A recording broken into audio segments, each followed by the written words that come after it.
All ठीक well, all well. Dr. Thomas,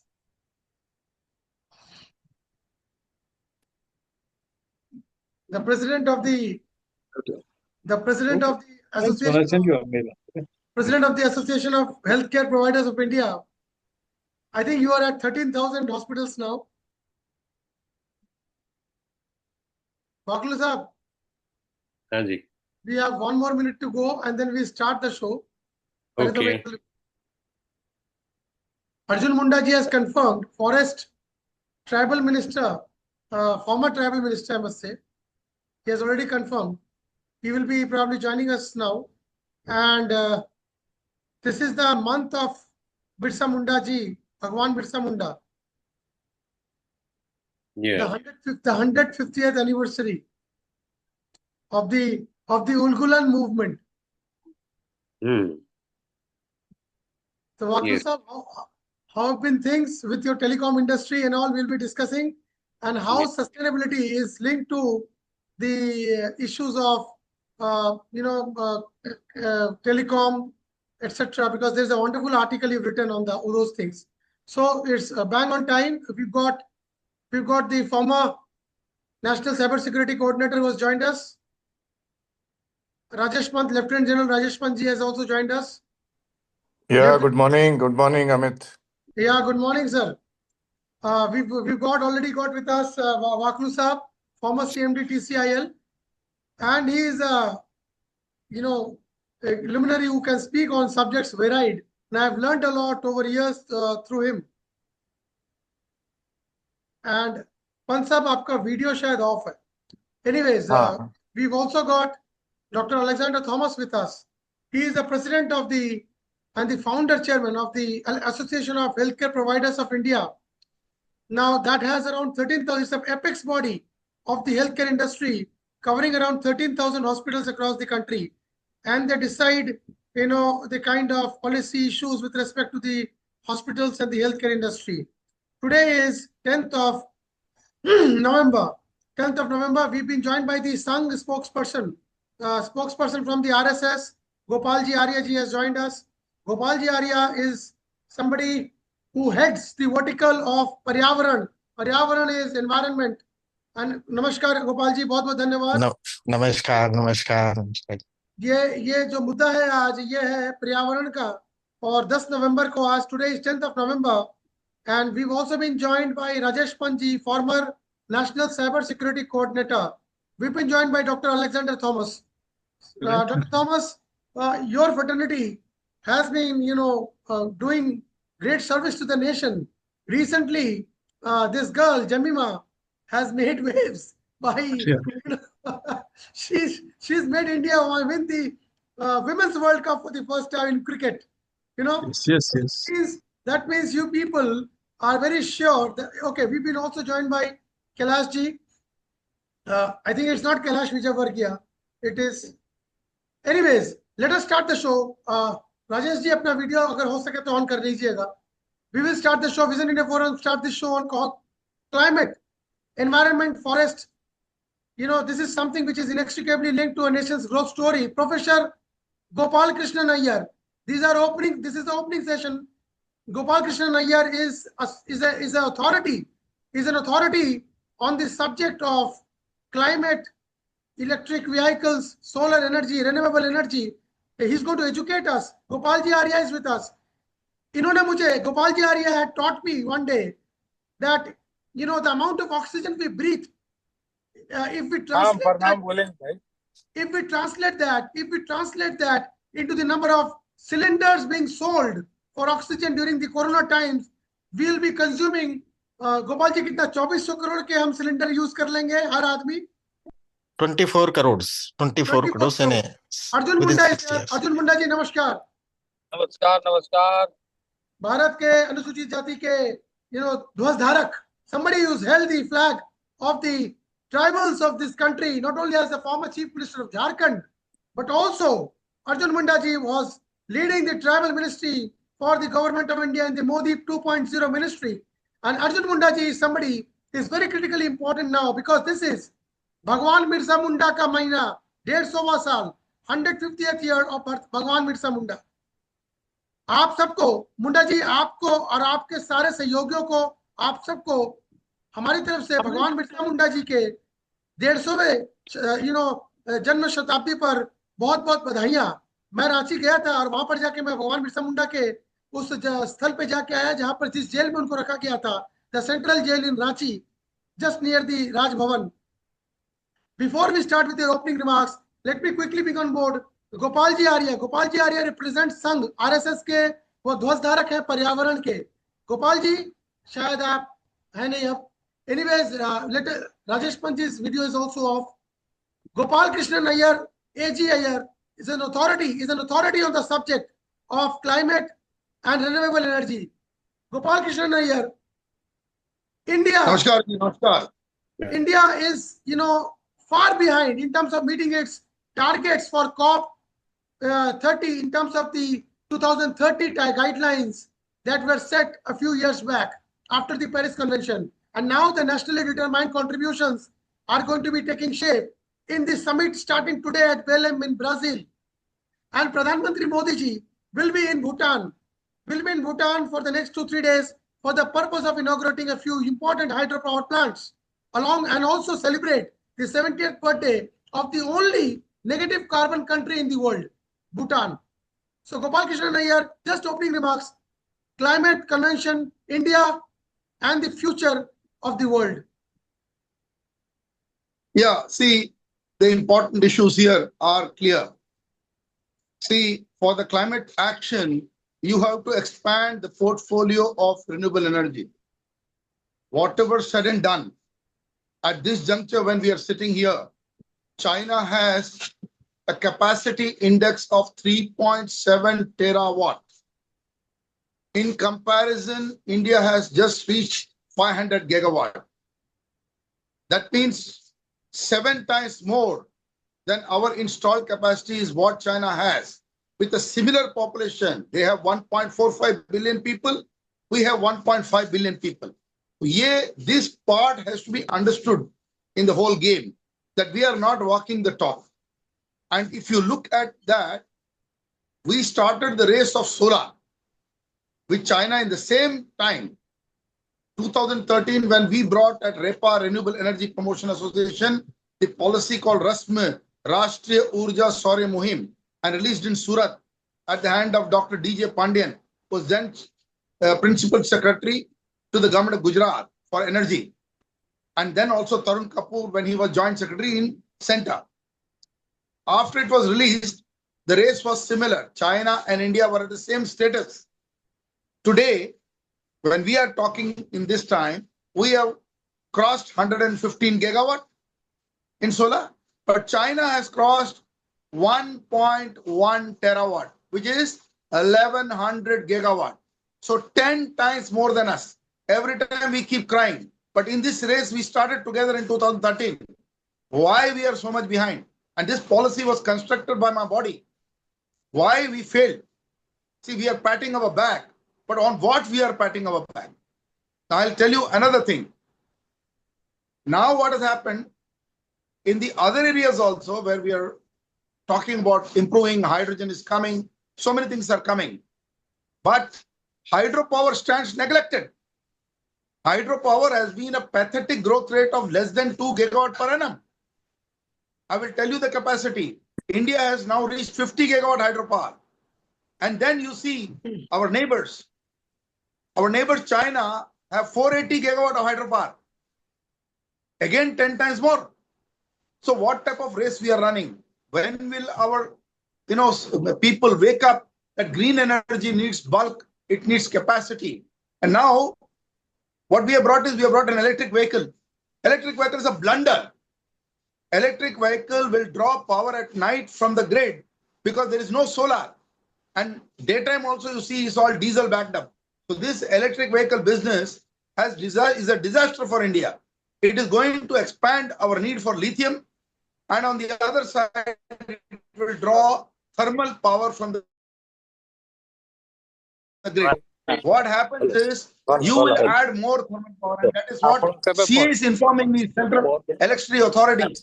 100 gigawatt more thermal power is being added in this country. So whatever said and done, every country is doing same. मेरे अपना चीज है China is also doing same.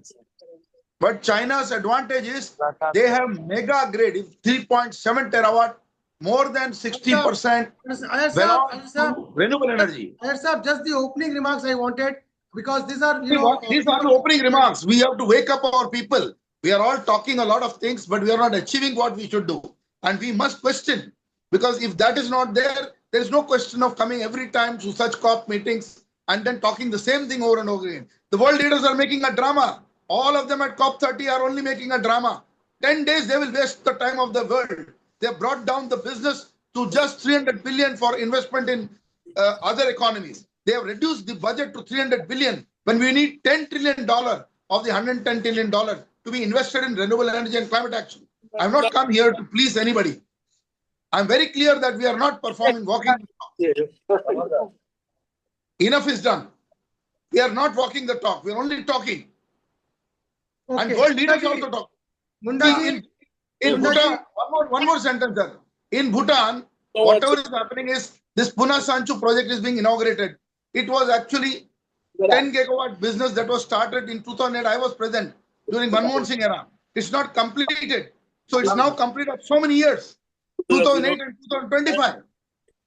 कौन जा रहे हैं इनका यहाँ से So let us be very clear. What are we celebrating? Are we celebrating our failure to do projects in Bhutan? We were supposed to deliver 11 gigawatt in 2020. How much we delivered?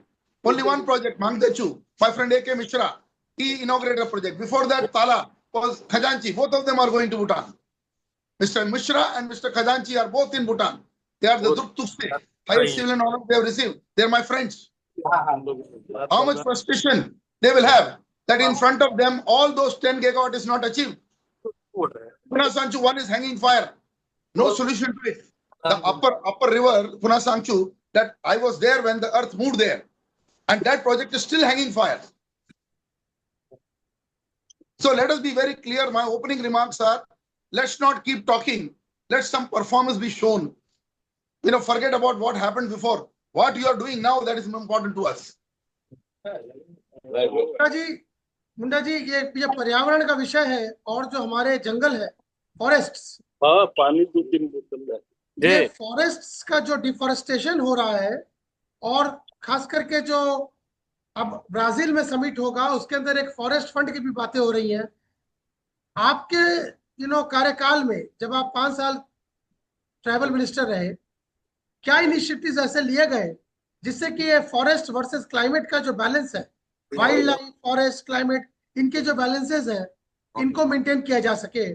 और आज हम बातें करते हैं कि green credits मिलेंगे अगर forest land की जगह वहां इंडस्ट्रियल डेवलपमेंट होगा। तो इन सब चीजों को लेके एनवायरनमेंट मिनिस्ट्री के साथ में आपके किस तरह के इक्वेशंस रहे और क्या डेवलपमेंट्स रहे? आने वाले समय में आप भारत को एक सशक्त पर्यावरण के प्रति एक तरह से सिंपैथेटिक और एम्पैथेटिक नेशन के तौर पे किस तरह से भारत को देखना चाहेंगे? Over to you Shri Arjun Munda ji. देखिए, जो भी इस समय जुड़े हुए डिग्निटरीज है, मैं उनको बहुत आभार व्यक्त करता हूं और I am fortunate to join you. मुझे बहुत ज्यादा कुछ नहीं कहना है, मैं तो सिर्फ जुड़ा हूं कि आपको सुनो, कि आपके डिस्कशंस में what is the discussion conclusion. लेकिन मैं इस अवसर पर निश्चित रूप से कहूंगा कि देखिए, पर्यावरण की बात जब हम करते हैं तो सतही जीवन हमारा है कि नहीं, सबसे पहले तो ये आर्टिफिशियल लाइफ कभी पोल्यूशन या इन्वायरमेंट का सोल्यूशन नहीं ढूंढ सकता है, वो पोल्यूशन ही क्रिएट कर सकता है। तो हमारा लाइफ कितना ऑर्गेनिक है, सबसे इम्पोर्टेंट तो ये यहाँ से शुरू करना चाहिए। तब आप किसको नुकसान पहुंचा रहे हैं, ये बड़ा सवाल उभरता है। अब देखिए, 150 साल भगवान बिरसा मुंडा का हम सब इस देश में मना रहे हैं। अब उसके पीछे का हिस्ट्री क्या है, उसकी बुनियादी बातें क्या थी, और उस बुनियादी बातों में यदि कंक्लूजन देखेंगे तो वो विषय पर्यावरण और हमारा जीवन। जल जंगल जमीन की जब बात होती है तो उसमें क्या रहता है? पर्यावरण और हमारा जीवन। हमारा जीवन का जो अनुनाश्रय संबंध है, हमारा जो एग्जिस्टेंस है, उसको आप नुकसान ना पहुंचाए, बस बात इतनी सी है। तो ग्लोबली हम बहुत सारी चीजों को इनसाइड, जहां पर पोल्यूशन क्रिएट करते हैं, बिना इसी से बात नहीं करते हैं। पूरा एनवायरनमेंट आपको ठंडा चाहिए और बाहर पोल्यूशन पैदा कर रहे हैं। ऐसा डिस्कशन करने का सॉल्यूशन कुछ निकलता नहीं है। अब मैं आपको बताऊं कि 1972 में स्टॉकहोम में जो पहली बैठक हुई, उसका क्या निष्कर्ष निकला था। उसके बाद दूसरा अभी ब्राजील में हो रहा है, इसके पहले भी ब्राजील में हुआ। ब्राजील में इसके पहले भी मैं समझता हूँ 1992 में डिस्कशन हुआ था। तो 1992 में डिस्कशन के पीछे कारण क्या बताया गया कि भाई जो पर्यावरण के बारे में सबसे ज्यादा जो उससे जुड़े हुए हैं वो है एथनिक कम्युनिटी, ट्राइबल कम्युनिटी। अब उनसे चीजों को समझने का कोशिश करी और उनको स्पेशली इनवाइट भी किया गया, उनको बताया गया। थर्ड कॉन्क्लेव हमारा अफ्रीका में हुआ। तो कहने का ये मतलब है कि हम ये सोचे कि हमारा जो डेवलपमेंट की जो हम बात करते हैं और जो चीजों को हम चाहते हैं, वो पोल्यूशन कितना क्रिएट करता है। हम एक तरफ जरूर कह रहे हैं, लेकिन एक और अभी ऑल्टरनेट उपाय है जो रेन्यूएबल एनर्जी। रेन्यूएबल एनर्जी का क्या मतलब है कि अभी हम उस पर कोई कंक्लूजन नहीं निकाल पाए। इतना जानते हैं कि सूर्य की रोशनी से हम उसको एनर्जी कलेक्ट करके डिस्ट्रीब्यूट कर रहे हैं, पर मेरा बॉडी तो सूरज के रोशनी से ही है। अगर आप अपना एग्जिस्टेंस मानते हैं, तो अगर सूर्य नहीं है तो विटामिन डी कहाँ से मिलता है? आपके बॉडी को जितनी चीजें चाहिए वो सूर्य केंद्र है उस, पर उसको चूज करके हम उससे एनर्जी कलेक्ट करके हम उसको डिस्ट्रीब्यूट करें। अब ये बाद के जनरेशन इस पर रिसर्च करेगी कि कितना हमने उससे निकाला और कितना डिस्ट्रीब्यूट किया, और जो हिस्सा इंसान के जीवन के लिए जरूरी था वो हमने दूसरे ढंग से प्रयोग किया। हमें ऐसा लगता है कि वो फ्री है। ठीक है, प्रकृति का दिया हुआ चीज फ्री है, फ्री को भी तो हम महंगा बना रहे हैं। तो ये सारा विषय हमारे अवेयरनेस का है, हमारी जागरूकता का है। और जागरूकता जिसका इन क्षेत्रों में है, उन क्षेत्रों के लोगों को अनसिविलाइज्ड कहते हैं। दिक्कत ये होती है जो उन क्षेत्र में रहने वाले लोग हैं वो अनसिविलाइज्ड है, जो सिविलाइज्ड है वो पोल्यूशन क्रिएट करते जा रहे हैं। तो ये सारा चीज जो है ये बड़ा विषय है और उनके साथ ध्यान में रखना चाहिए। और भगवान बिरसा मुंडा का जो 150वां जयंती है, भारत इसी को लक्ष्य मान करके चलता है। आज हम जगह जगह जाते हैं, हम अभी आज भी एक प्रोग्राम में जा रहे हैं, अभी हम ऑन द वे हैं। तो हम सब उसी पर कर रहे हैं कि पिछले एक वर्ष से इस पर चर्चा कर रहे हैं कि भाई हमारा जल जंगल जमीन को हम समावेशी कैसे बनाएं, फॉरेस्ट राइट का इम्प्लीमेंटेशन इस तरीके से कैसे हो जिससे हम ये सुनिश्चित कर सके कि समतुल्य हो और उससे हमें इतना सारा चीज मिले जिससे हमारा ऑर्गेनिक लाइफ बरकरार रहे।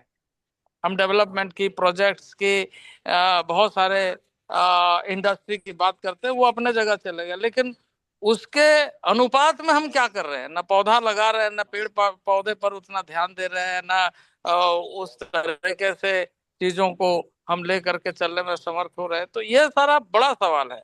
और ये भगवान बिरसा मुंडा का जो ये 150वां वर्ष है, ये पूरे देशवासियों के लिए संकल्प लेना चाहिए और उस आदिवासी के जीवन मूल्य को आप सम्मान के दृष्टि से देखते हुए अपने जीवन में क्या कर रहे हैं उसका अध्ययन करना चाहिए।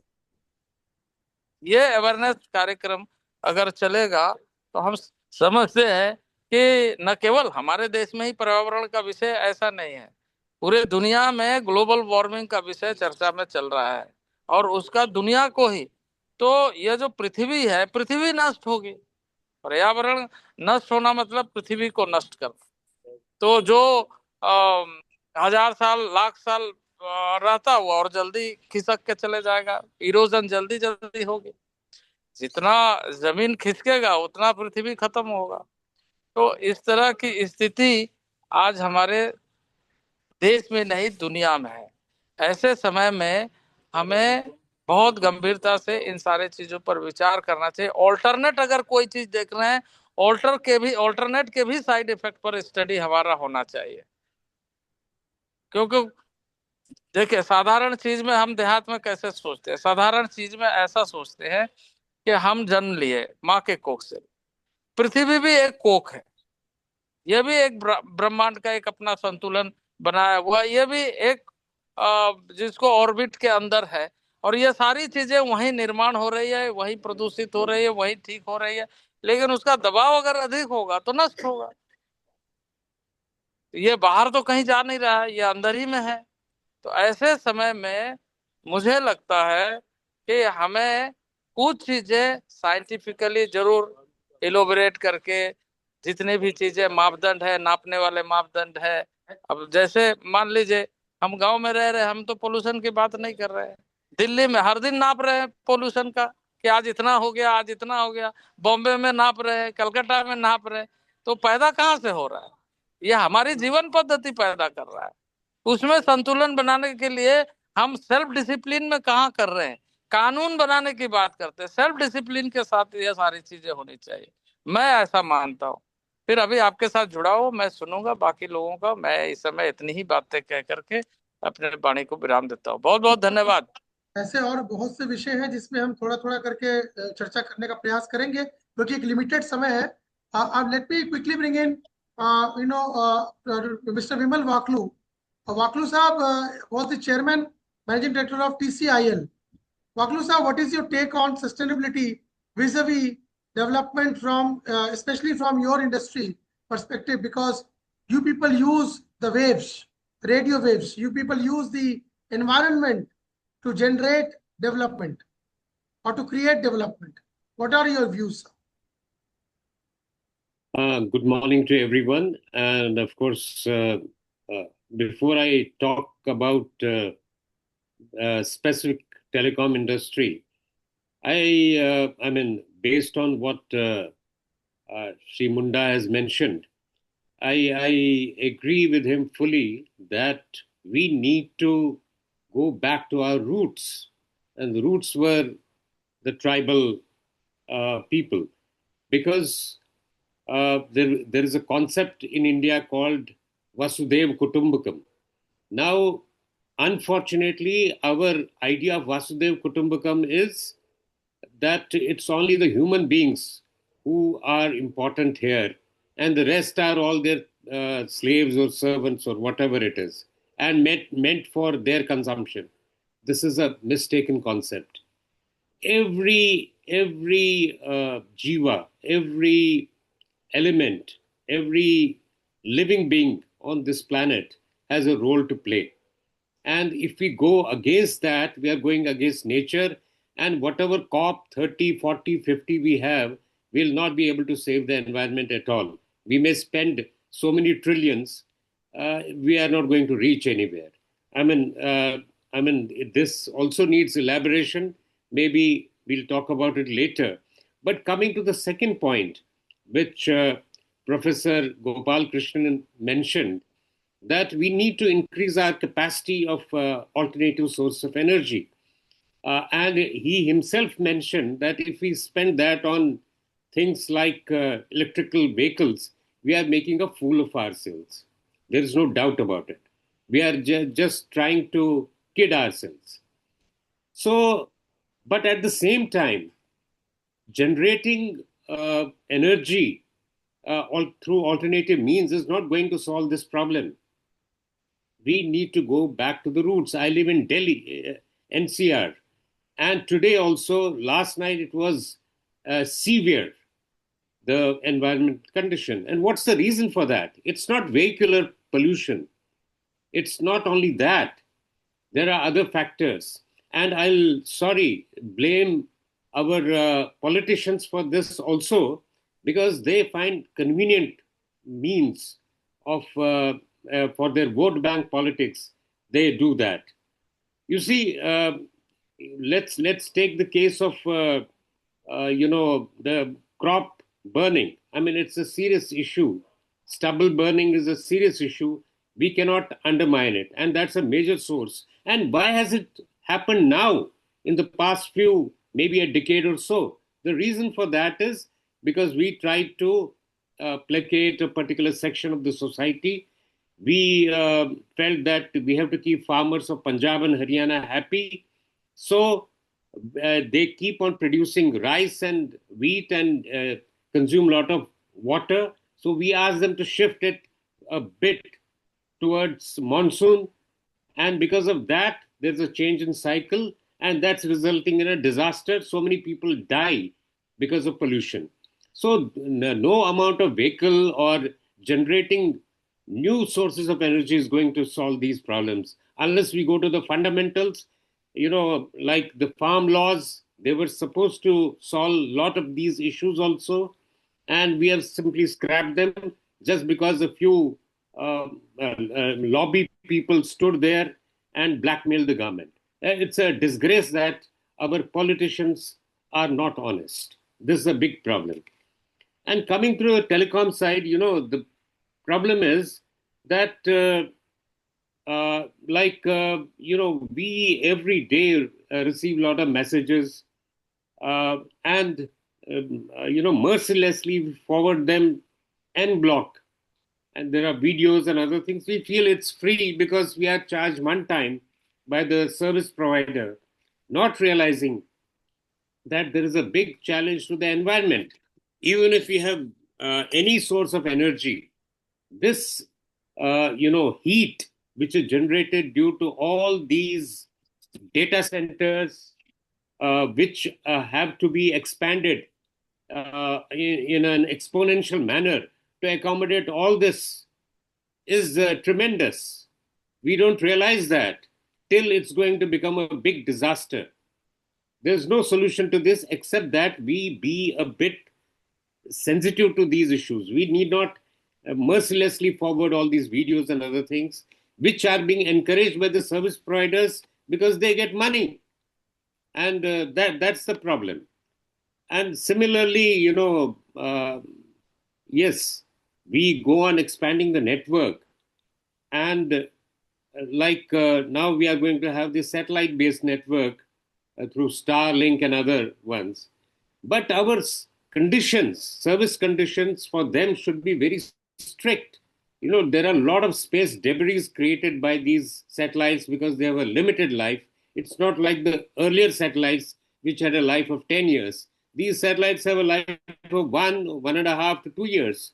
And a lot of debris now, because they have come down to the LEO level, the low orbit level. So some of the space debris recently hit one of the Chinese, spaceship carrying some of their astronauts also. And this is going to come back as rain and fall into the earth at some point of time. So there are a lot of issues about the environment. And I think this COP30 or whatever it is just, I don't see it going anywhere. Even if you invest trillions on this, we are not going anywhere on this. Thank you. Okay. Okay. Now, One point to rebut, if I can, on the farmers issue. See, we made the policy, REPA made the policy in 2021 at the behest of Tarun Kapoor, the present advisor to the Prime Minister. And the policy was on compressed biogas. It's called Satat Plus. I can tell you there were only 2 plants processing agriculture waste and hybrid at that time. One was the Varna Shatkari in Maharashtra, where I'm sitting, 4.5 tons per day. And the other plant used Evonik technology in Rohtak, and that plant was 8.5 tons. I can tell you the good news. In August, we announced, and it continues, we have 113 plants producing compressed biogas. And that route brings 100% into as an alternative to the CNG. And we have a potential, what we have written, including my book, including my recent hydrogen book. I have written 3 books on this. The entire 6 lakh villages can convert all their agro waste into compressed biogas. 5 tons per day each village can produce. What I've told the PMO is, even if we make a cluster of 2 villages and go for 3 lakh villages, it's a massive potential. You'll be exporting through this route, and the whole thing is circular, because what is left goes as high grade, high carbon embedded organic fertilizer. All these solutions are available. So let us not blame, because the largest plants have come in Punjab and Haryana. So then how we can say, when they are not burning stubble to the extent they were burning earlier, it's almost come down to 70%. We have the figures. If then, what is the reason? I have been of the firm opinion that driving, I'm an IC engines man, driving the vehicles at speeds so low in Delhi, Mumbai and all, and in Bengaluru, you will not get the storking speed, which is generally 60 km per hour. So if you are driving at 10 to 15, your pollution level is almost 10 to 15 times more. Plus the activity, Todo buildings, Todo banao, sub inside the city, how much pollution these buildings are creating. So what you're seeing in winter is all these particulates come and settle. So let's not straight away blame the farmers. It may be one part of it, and solutions are being found for it, and they are not responsible. And I don't agree with that fundamental point, although you, in fact, I agree with most of the point of Bimal Vakuluji. Fantastic points, almost in sync. But on this point, I feel he needs to look a little beyond. And the government's own policy, this is sustainable alternative towards affordable transportation. It is the only way to change our vehicular system, by converting them to compressed biogas. Because we are fools. We did not go to hybrid vehicle. 2.5 million hybrid vehicle would have come on the road. It would have saved our jobs. We went to electric vehicle, battery operated electric vehicles. I'm not against electric vehicle. The day you make hydrogen and hydrogen fuel cell electric vehicle, that is the only electric vehicle, decentralized, not when you draw from the grid. So we have to be scientific, and I don't know why people come and straight away go after the farmer. We are from Tanjore. Once upon a time, we were a farming community. We lost our land. My guru Krishnamurti, he also lost the land and he had to take a job. Luckily, because he took a job, he became a research man with Pandit Nehru in 1956. Our NITs were born because of him. He brought BHL, he brought all these companies. How many new Krishnamurtis we have? What happened to Yogendra Prasad, the great man who built hydropower? We are not even remembering him on this day. Bhutan must be indebted to him. No power from Bhutan could enter India if he had not brought the transmission grid. So there are a lot of issues here. I am associated with a lot of people. You know, in Delhi, I was there recently telling the government that they cannot deliver. I asked the NTPC director, they are my friends. I asked, how can you deliver a plant at 18 crores per megawatt? And that is the advanced supercritical in Chhattisgarh. And another one is they have brought a hybrid plant with Tata's, 200 megawatt. What is the cost? That is for battery operated, that is battery storage system together with wind and solar. 200 megawatt, we are at 22.5 crores per megawatt. We can't sustain this kind of cost. This is atrocious. When it comes to the grid, you'll have 20 to 25 rupees per unit. I'm paying in Dombivli in Maharashtra, 15 rupees per unit. Highest tariff in the country. It may be 16 now. Is anybody raising, any regulators waking up? And we are talking of 2.5 rupees power. The same energy exchange, I supported Rajesh and others at the time. I'm saying they are the ones who must be responsible. Only 10% transaction, and they talk about low cost power. Where is the low cost power available to the villagers, to the urban population, to domestic people? Where are they available? What we are talking on climate change and climate action. What Mr. Munda said. Vakulu has a point. Mr. Vakulu. I respect Professor Gopal Krishnan. Of course, since I have to leave shortly, I'm sorry, I'll not be able to continue after that. I have an appointment. But I just want to mention, yes, Professor Gopal Krishnan's focus is on power generation. That's the challenge. When he talks about creating biogas, does it remain free for the environment? No. Where does the output go? I know about some gas plants which are also generating, the heat and, pollution into the environment. That is one part. I'll just finish and then, that's one part of it. And second, when we talk about farmers, why should people insist on creating a particular type of crop? Because water also is a part of the environment. Water is not free. They have emptied the water tables there, and that's why the government was forced to tell them to start when the monsoon starts. Why should they create rice and wheat, which is not consumed and that is stored in godowns where the rats eat that? And it is not of good quality, it cannot be exported. So we are sitting on a keg of disaster. I mean, we are just because to please them, we are creating a trouble for the country and maybe for the environment on the whole, because that water, it cannot be replenished in maybe a century. The amount of water they're wasting there, because we don't need that crop here. That's the reason that I have listed that. So Just then, for sir, the environment. I'm sorry, sir. Okay, Then the we'll sugar continue with this. must be stopped first. Yeah, Then yes, sugar- yes, you're right. Sugar farmer Sugar must be also. stopped first. Sugar, Are we going to stop absolutely. sugar production? Are we Absolutely. going to stop wheat production? What is the alternative? No, I don't agree with this whole I'm not- idea no, because no. there's I'm no not talking sense about when we talk stopping. like this. Dr. It is Dr. absolutely no Alexander, sense when we talk like this. You Dr. don't- Alexander Thomas, You he is the mean to say the whole of wheat It which doesn't is make any generated sense. in Punjab It and absolutely Haryana doesn't make any goes to the sense. whole country? The water is consumed more in power plants. Then you will stop No, all no, the no. power plants. It's 10 times more the water is consumed in power plants, thermal power plants. Stop them first. Why we are going after this? This is all nonsense. What are we discussing? No. The reason is that यानी the क्या whole बात कर रहे हैं आप क्या बात कर रहे हैं Haryana and वाकुल साहब, Punjab क्या water बात कर रहे हैं? tables have. वाकुल You साहब, just आप talk क्या about बात the कर रहे water हैं? okay, tables. okay. I'm This- sorry, what are you talking? We Vakul साहब, will it's all have a bullshit. separate discussion. We will have a This separate is not fair. discussion. नहीं, Goenka साहब, it is almost like people are coming and attacking the farmers here. On what basis? I am not See- attacking farmers. No, I am thermal attacking power the lobby. business. I am in the I power am business. attacking I the am in the lobby power and business. the I politicians am who are in the involved power in this. business. No, Thermal power Farmers plants are consume. innocent. Dr. Thermal Farmers power grow plants whatever consume they lot are of told. water. Thermal Okay, Dr. Alexander Thomas. Dr. Alexander Thomas is the president of the Association of Healthcare Providers of India. This meet is about discussing the current COP30, which is happening in Brazil from today evening. And yes, there are many aspects to it.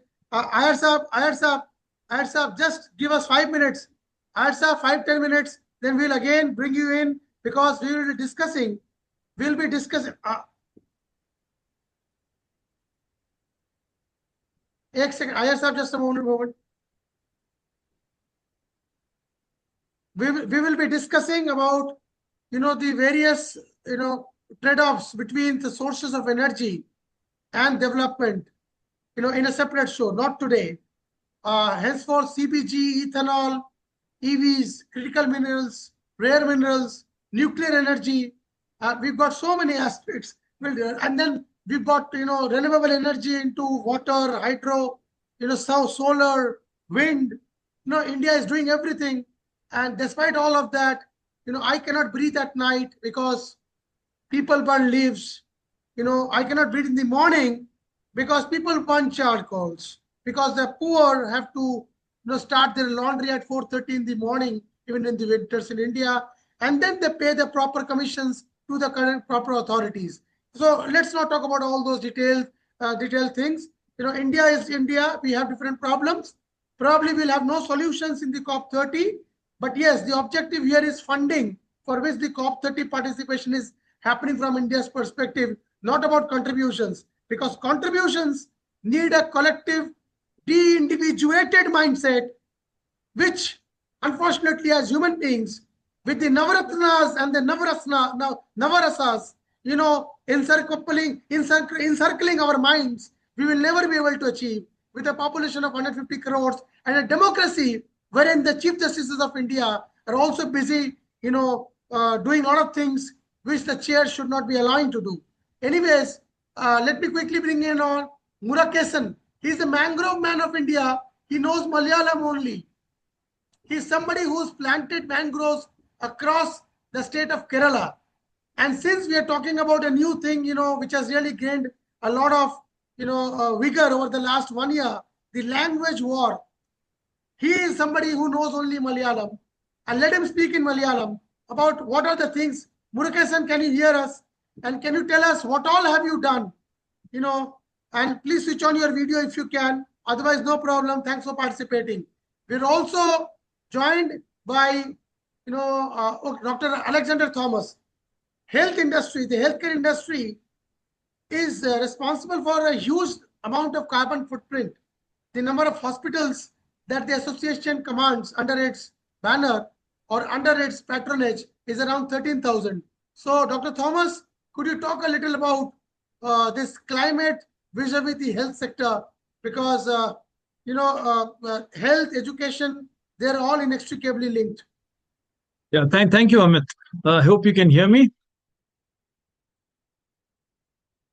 Can you hear me, Amit? Can you? Yeah, okay.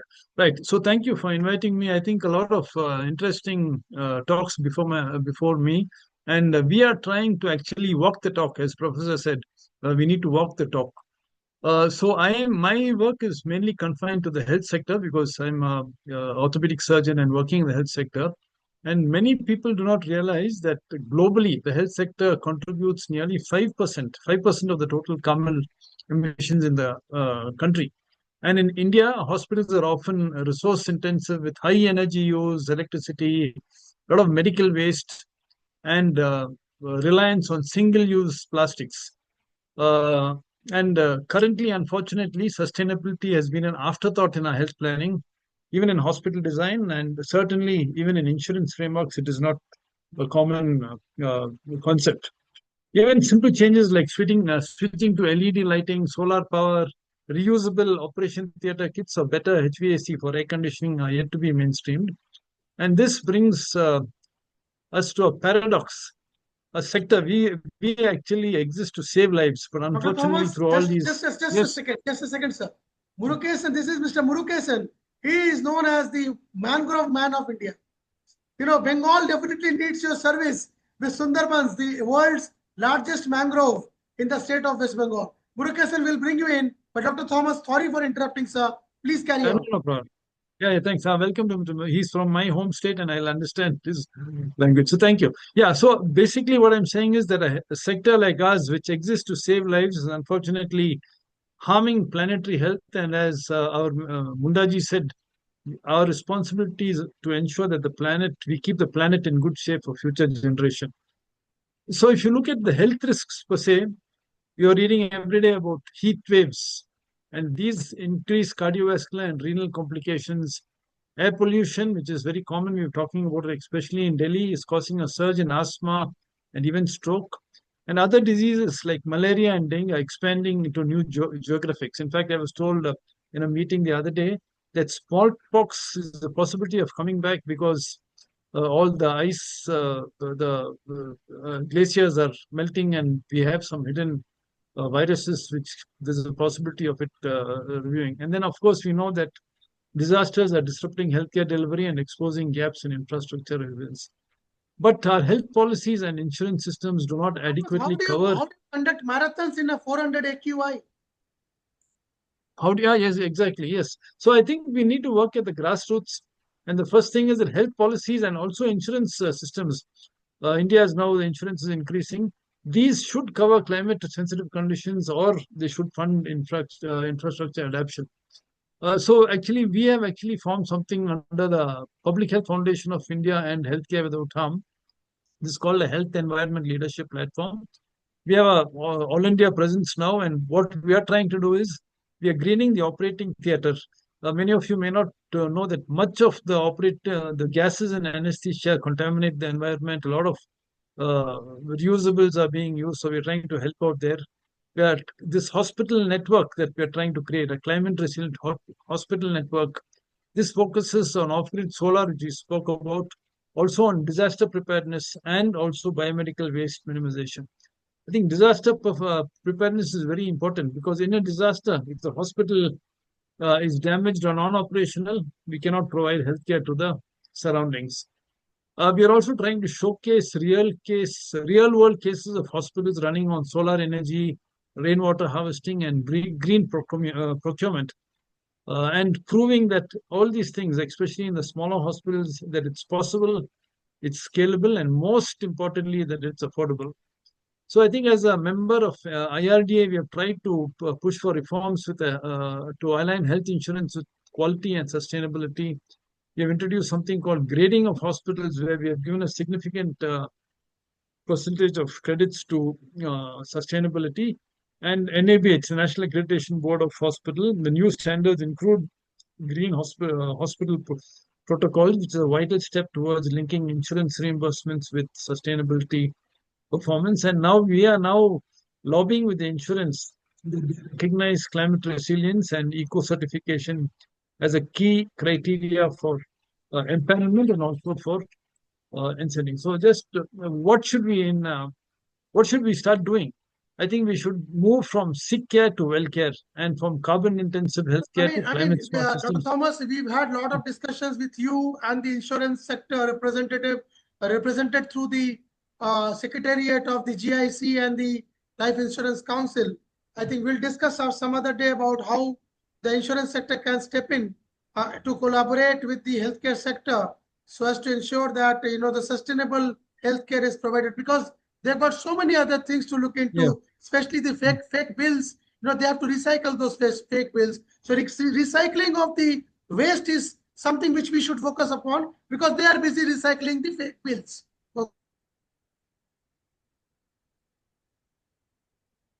I think we lost you. Can you hear me? No, I just said that let's not bring in I the heard insurance you, sector, because they're busy I recycling agree. the fake bills. So we should also only talk about recycling of what we can recycle. I agree with you. So basically, coming to a conclusion, what can we do? We should work with the policy, and I know this podcast is heard by policymakers. It should be built into health policies, hospital accreditation, medical curricula, and disaster planning. We should have financial alignment and incentivize hospitals through premium subsidies, etc. Capacity building is very important, which we are focusing on, training healthcare workers and administrators in climate literacy and sustainable operations. And very importantly, as was mentioned earlier, public awareness. We must empower citizens to demand. I think that is something that we like. We must demand eco-friendly hospitals and understand the health risks of climate action. So, in conclusion, again, I'm talking from a very narrow perspective of healthcare deliverers. As doctors, hospital leaders, and healthcare policymakers, we are not custodians. We are custodians not only of human health, but also planetary health. I think we need to underline that. We are not looking only at human health, but planetary health. And the good news is that what is good for the planet is also good for patients. So it's something very common. Clean air, safe infrastructure, better food systems, and reduced waste all lead to better health outcomes. So our job, and we will keep trying to do this through this our network, to ensure that healthcare is not only heals patients, but also heals the world. And we'll continue this with all your support. But we need the government support. We need all the other stakeholders' support. Thank you for this opportunity. Dr. Thomas, you have to play a dual role today, because we got Murugesan with us, and I was going to bring in this point. Murugesan, Dr. Thomas from Kerala, he's got his origin, the roots from Kerala. So now when you speak in Malayalam, some of the things which are very important for us to understand, Dr. Thomas, you can translate that in English to us. I must confess that I call myself a fake Mallu. I'm outside of Kerala. So how would you like to greet Murugesan today? Because he has been somebody who's transformed the state of Kerala with mangroves, along with there's another gentleman who's worked a lot, in the mangrove space. But Murugesan, Dr. Thomas, how would you like to greet him in Malayalam? No. Namaskaram, Murugesan. Valare santosham that you are here today. Namaskaram, I am a half Kerala too. Oh, yes. Iyer Saab will probably have better Malayalam than me. No.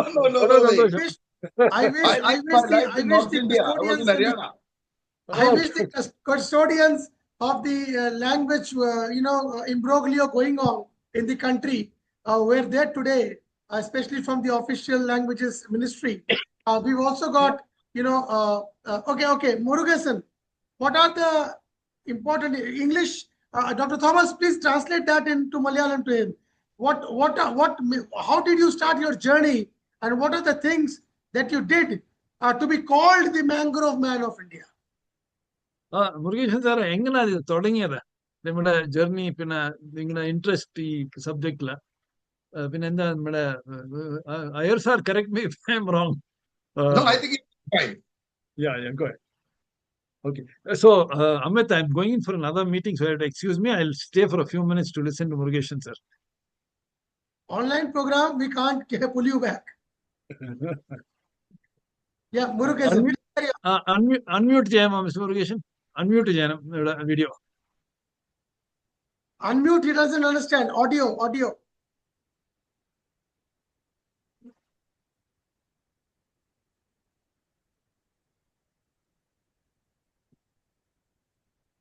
ഇല്ല, ആയിട്ടില്ല. Unmute ചെയ്തിട്ടില്ല.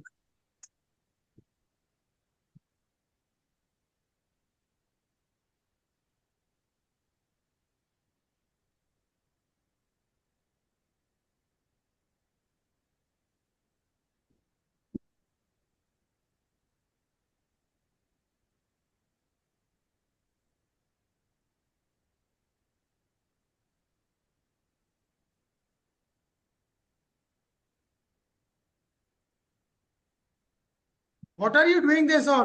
Laptop, on a mobile? What are you doing this on? Laptop അല്ലേ ഇത്? അവിടെ ഒരു ഇപ്പൊ ശരി. I know, now you can listen. കേൾക്കാമോ? ഇപ്പൊ ശരിയായി. ശരി.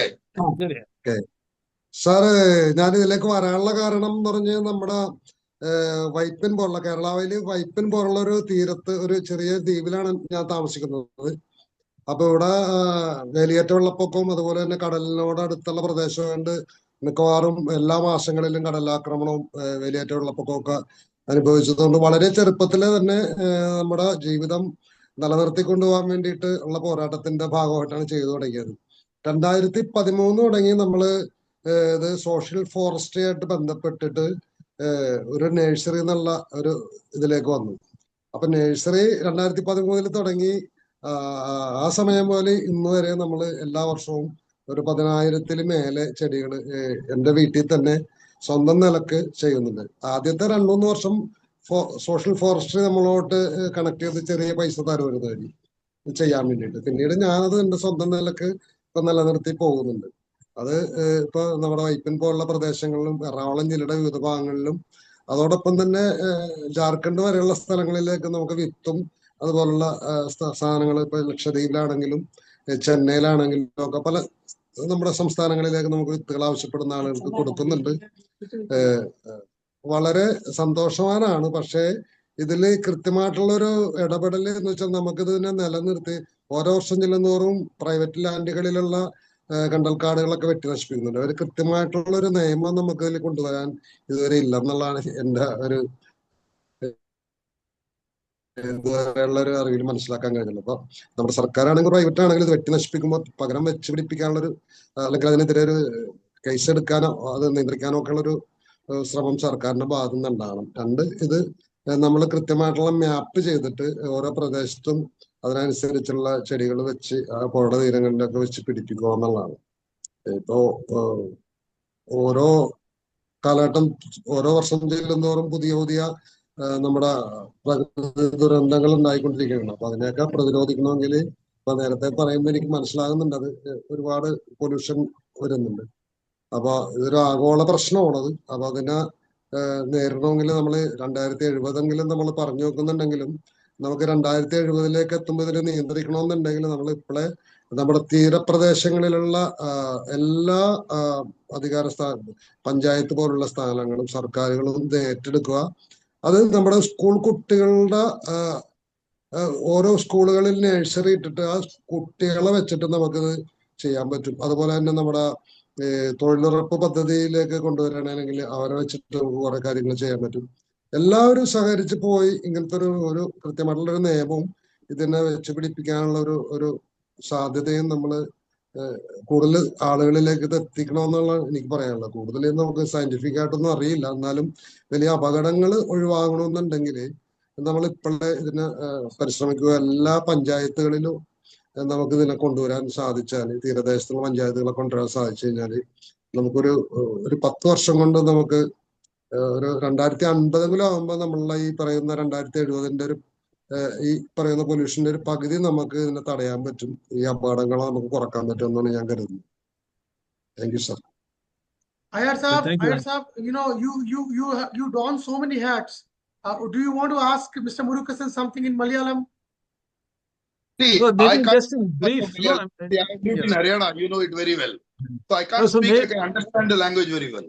Okay, Yeah, Dr. so I think, Thomas, Dr. Thomas, yeah, anything? no, I think, no, I'm very impressed with Murugeshan. So I'm very humble. The passion is within him. No, this is what we need, champions. So, Valda Yes. Santosham, Valda, thank you. So, what he said was that he stays in a coastal area in Waipin, and the effects of climate change he has actually been affected by. So, in 2013, he started growing this nursery in his house initially. And today they gave out 15,000 saplings to different parts of the country, including up to Jharkhand and other parts of the country. So he has got some fantastic ideas that in every school there should be a nursery, and these students should be taught to also taught to take care of the environment, at the same time distributing these samplings. And what he says is, by though the objective is that by 2070 we should reach certain goals, he said by 2050, by That's promoting correct. mangroves, we should at least get Absolutely. 50% of that. So I think No, I'm completely in sync with him. See, no, because absolutely, yeah. this He's target actually walking the 27, talk. He's no, walking the he's said the right thing. I tell you why. When I wrote to Prime Minister's office that 2070 is a wrong target, because when the Americans have set 2050, the biggest polluters at the time, and then the Chinese took the advantage. They said 2060, and then I don't know which babus in Delhi advised the Prime Minister to go to 2770. I can assure you that we will be net zero in the industrial sector by 2040 for sure. So 2047 should be the target. We should save our coastal area, as he rightly said, by 2050. Cannot be 2070. So he's perfectly right. I'm with him. Because this is the type of thinking we need. This is the, see, I was very upset with the earlier speaker trying to attack the farm sector. See, the kind of work we have done in the farm sector, I have gone personally. I have Devendra Sharma as my friend. I am trying to say, let us grow crops. Let us not dislodge them, but convert all the waste into energy and other resource so that we have a zero cycle to the soil. Same thing I can tell you with his Kerala. See, I'll tell you, we have to go to thorium reactors. Why I'm bringing energy? Because these people will benefit by that. See, we have kept Kerala in the zone of unnecessary. It's not in poverty. It is the extreme poverty state that's come out. 13 November, Jodhilal is sending people, your secretary, and these fellows are getting my award on 13th, Atal Shastra Markanami Awards. It is for people like this, Murkeshan and others who have made the state so successful. Why other states are not getting my award? Named after Atalji. I am the chairman of the jury. On 13th, I am giving this award, along with the world leader, management leader, who is also getting the award. Why Kerala is chosen? Because Kerala, with limited resources, has done wonderful work, which probably no other state has done, and only other state I respect is Andhra Pradesh. These are the two states in India. Even my Maharashtra is not able to do as much as